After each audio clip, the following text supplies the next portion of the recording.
Assalamualaikum warahmatullahi wabarakatuh. Halo teman-teman semua, ketemu lagi dengan saya Agung Otka. Oke, pada kesempatan hari ini saya akan sedikit berbagi berkaitan dengan Customer Lifecycle Marketing.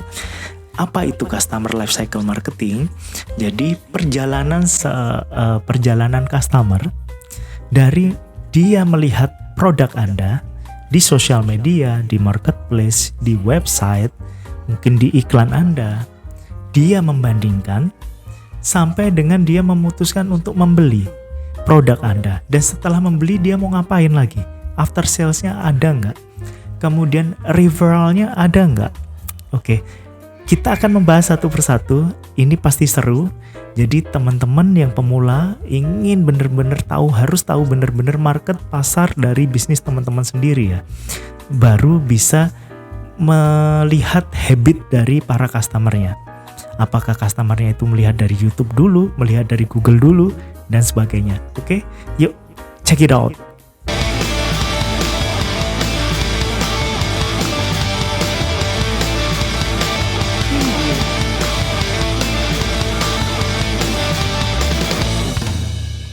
Oke teman-teman, jadi kita akan membahas kaitan dengan Customer Lifecycle Marketing.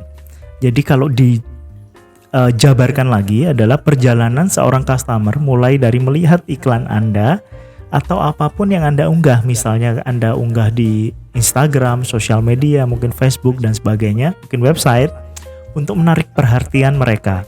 Jadi sampai mereka puas, mereka membandingkan dan akhirnya dia memutuskan untuk membeli.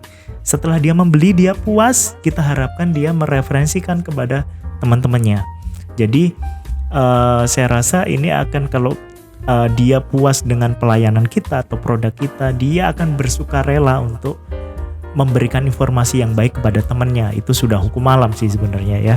Oke, kita akan study case teman-teman, study case langsung. Jadi teman-teman nanti belajarnya tidak hanya sekedar teori, tapi kita akan langsung praktekkan. Mungkin kita pilih bisnis yang mudah saja, yang mungkin nanti kita jabarkan lebih detail lagi ya. Mungkin kalau ingat pada kesempatan sebelumnya saya akan kemarin membahas berkaitan dengan niche market dari bisnis. Jadi niche-nya itu mungkin bisnisnya teman-teman punya niche terlalu luas, itu bisa dimikrokan, disubkan atau dimikrokan sampai niche-nya itu terukur benar-benar spesialisasi. Itu saya rasa yang lebih bagus ya teman-teman untuk pasarnya gitu ya. Jadi kita contohkan saja misalnya teman-teman ya. Kita contohkan saja sekarang seperti ini. Kita contohkan saja mungkin bisnisnya adalah makeup artist gitu ya.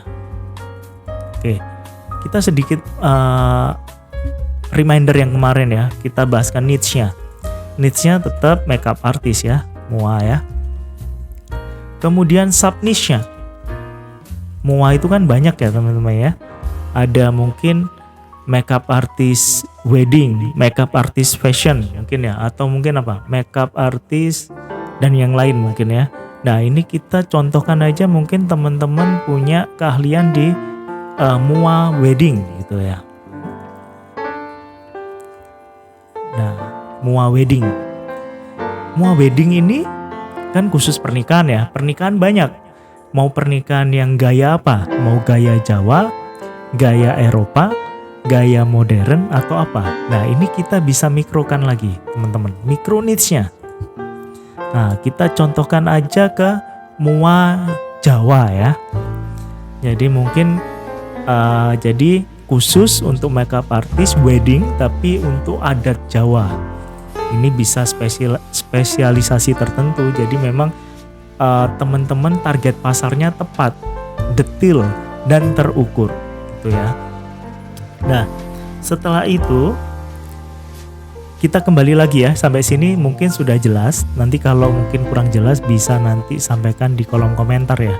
Kalau nanti video ini terlalu panjang akan saya bagi dua, jadi teman-teman juga tidak terlalu panjang untuk melihat videonya. Oke, kita kembali lagi teman-teman. Oke teman-teman, jadi ini adalah Customer Lifecycle Marketing. Yang pertama adalah attract interest. Jadi memang headline atau mungkin unggahan-unggahan teman-teman yang bisa menarik perhatian dari para customer teman-teman semua. Jadi misalnya kalau berkaitan dengan bisnis mua tadi, mungkin teman-teman posting di Instagram, contohnya ya, posting di Instagram dengan model yang cantik, mungkin dengan riasan yang bagus, kemudian punya influencer yang memang bagus dan dia punya follower yang cukup banyak dan bisa memberikan feedback atau impact yang bagus.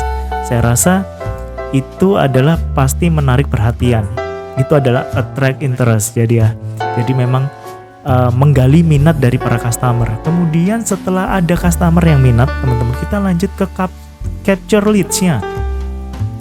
Capture leads-nya ini adalah memang kalau bisnis mua ini misalnya nanti mungkin banyak yang tanya pasti calon mempelai wanita ya, mungkin calon mempelai wanita dan sebagainya.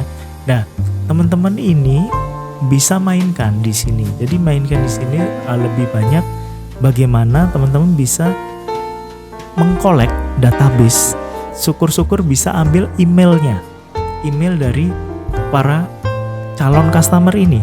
Nah, kalau sudah database biasanya nomor handphone muncul ya teman-teman ya. Kalau tadi kembali lagi misalnya ke attract interest tadi, misalnya iklannya bagus, influencernya bagus, postingannya menarik, pasti banyak yang minat dan menanyakan. Nah, pasti setelah menanyakan ini dia kan akan muncul nomor di WA. Nah, itu teman-teman harus memang database ini yang harus kuat. Ambil database sebanyak mungkin dan beri iming-iming. Contohnya aja capture lead misalnya. Contohnya ada pelatihan, misalnya ada promo diskon khusus pada periode tertentu. Syaratnya adalah cukup mudah. Jadi calon customer ini cuma mendaftarkan saja di emailnya apa, kemudian nomor handphonenya berapa, alamatnya di mana misalnya, atau mungkin bisa dicoba misalnya promosi sebelum untuk hari H, mungkin dicoba dulu riasan sederhana dan sebagainya, cocok atau tidak. Nah, itu macam-macam lah, itu bisa digali lagi ya. Oke, itu capture leads-nya. Setelah dapat leads yang banyak, email marketingnya banyak, emailnya banyak dari calon customer, nomor handphone banyak, hampir ratusan. Nah, kemudian teman-teman harus nurture prospeknya. Jadi harus dipelihara, database ini harus dipelihara benar. Peliharanya bagaimana? Kita contohkan saja misalnya tadi ya, misalnya tadi capture lead-nya misalnya ya. Lead-nya misalnya database HP, database email, gitu kan. Kemudian tadi adalah nurture prospek. Nah, ini adalah jadi teman-teman bisa kelola ini database yang calon pembeli potensial ini. Mungkin dia masih ragu, dia banyak penolakan, mungkin dia merasa masih mahal, mungkin dia nanti aja, pikir-pikir lagi dan sebagainya. Kasih edukasi, bisa dari edukasi. Nah, edukasi ini adalah berkaitan dengan minat tadi. Jadi teman-teman bisa email broadcast WA berkaitan edukasi. Jadi apa bedanya contohnya makeup artist yang mahal, middle, low misalnya gitu ya. Apa bedanya? Kemudian bahan yang digunakan apa? Saya nggak ngerti ya kaitan itu. Kemudian edukasi gitu kan contohnya. Kemudian bikin forum diskusi misalnya. Forum diskusi. Nah, jadi database yang sudah masuk tadi teman-teman bisa arahkan untuk mungkin bisa bikin grup. Grupnya bisnis teman-teman sendiri, atau mungkin bikin Telegram, ya kan? Itu bisa. Oke. Kemudian apalagi contohnya misalnya kan data dan fakta misalnya. Nah, kita bisa tampilkan nih data-data dari, mungkin kita bisa searching di Google, data kalau mungkin yang dengan harga segini paketannya apa, dapatnya dengan harga segini paketannya apa, kemudian before afternya, sebelum makeup dan setelah makeup. Nah ini bisa digali terus, dikirim di email marketing, di email semua ke calon-calon customer teman-teman semua misalnya. Kemudian contohnya lagi pengetahuan lagi tentang MUA. Nah banyak ya teman-teman ya. Nah ini salah satu beberapa contoh, nanti teman-teman kembangkan sendiri berkaitan dengan bisnis teman-teman sendiri. Oke kita lanjut yang ke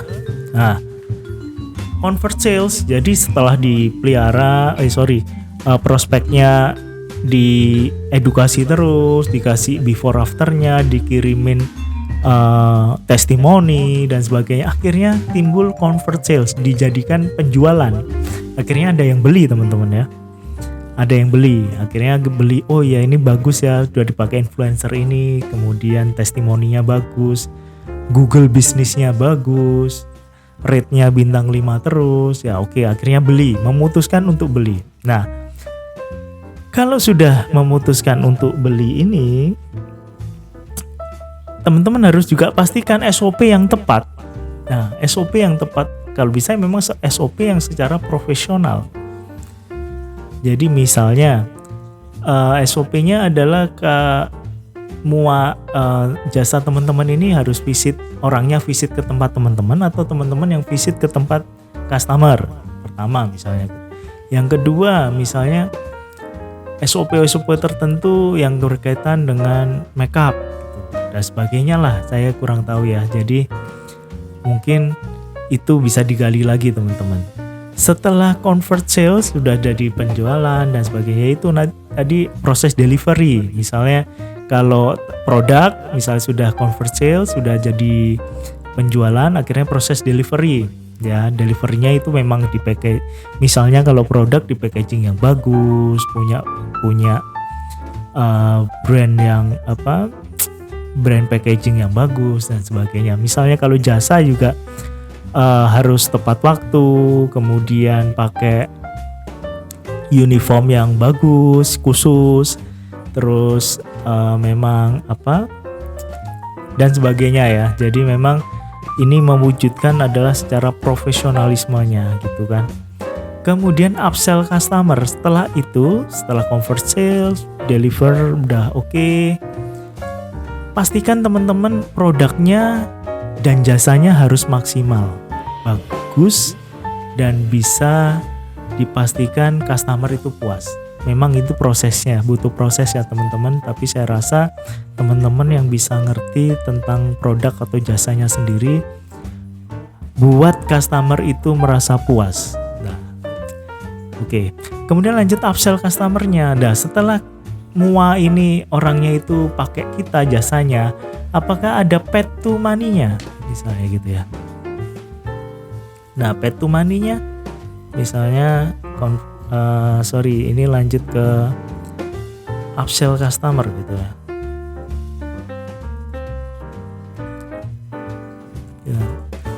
Nah, ini path to money. Nah, path to money kemarin kita sudah pernah bahas ya, path to money ya. Path to money misalnya mungkin teman-teman bisa paketkan dengan fotonya. Nah, bisa dijual lagi selain dengan jasanya kan, mungkin fotonya kita tawarkan, mungkin foto dokumentasinya. Nah, mungkin. Atau mungkin dekorasi ruangan pernikahannya, dan gitu kan. Apalagi. Kemudian mungkin bisa dijual lagi adalah aksesoris pernikahan. Apalagi teman-teman, misalnya contohnya, atau mungkin jasa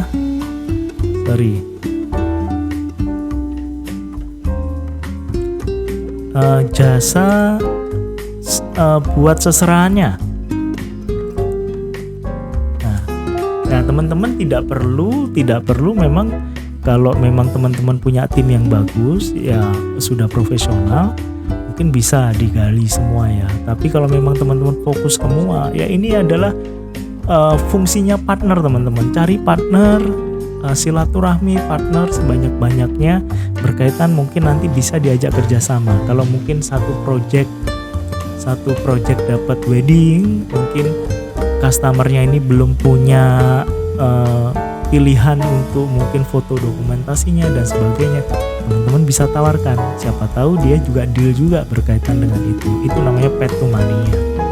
Oke, kita lanjut. Nah, setelah itu, setelah dari proses attract interestnya oke, ya, atau tadi kita kembali lagi sedikit ya, attract interestnya oke, jadi kemudian capture leadsnya, jadi database dapat banyak, kemudian dipelihara misalnya untuk prospek-prospeknya, disering untuk engagementnya gitu kan, kemudian convert sales, jadi dapat penjualan delivernya bagus, kemudian upsell customernya juga memuaskan, akhirnya adalah pada ujungnya adalah get referral. Jadi teman-teman akan mendapatkan testimoni yang bagus. Ini yang paling utama. Testimoni ini yang paling utama sebagai bukti produk atau jasa kita bagus. Nah, teman-teman harus jaga. Kalau memang kita sudah maksimal, kita tanyakan ke customernya, bagaimana pelayanan kita, Bapak Ibu, apakah sudah memuaskan atau mungkin ada yang kurang, mungkin kita akan perbaiki, mungkin di lain kesempatan kami sangat membutuhkan untuk saran dan kritik. Oh, sudah bagus Mbak, sudah bagus, ini saya juga puas, keluarga puas. Nah, ini kalau boleh Ibu, jika berkenan boleh ya Bu, kita direferensikan ke teman-teman, atau mungkin nanti bisa minta bintang 5 ya Ibu ya, sama testimoni di Google bisnis kita, di Google gitu ya. Nah, itu bisa teman-teman. Nah, syukur-syukur teman-teman ada budget khusus nanti kalau